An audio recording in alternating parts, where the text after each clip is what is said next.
The chief prosecutor of the International Criminal Court has formally requested to investigate the U.S. military and CIA for alleged war crimes and crimes against humanity in Afghanistan. Fatou Bensouda, a Gambian jurist who has been the ICC's chief prosecutor since 2012, said that the United States would be implicated in the probe. The decision marks the first time that ICC will investigate American forces and operatives.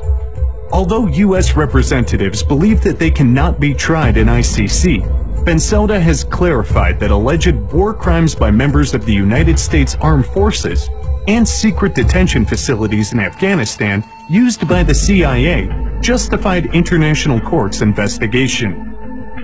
For decades, the people of Afghanistan have endured the scourge of armed conflict.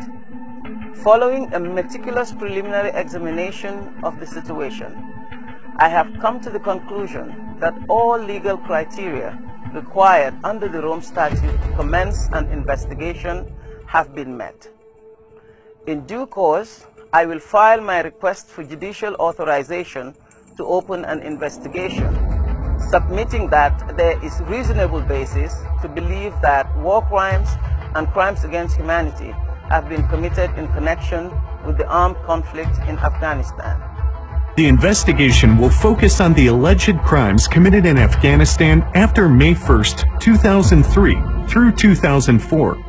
Although no official deadline has yet been given for the judges to respond to Bensouda's request, yet it is being said that if this investigation starts, the United States might find itself in a very difficult situation.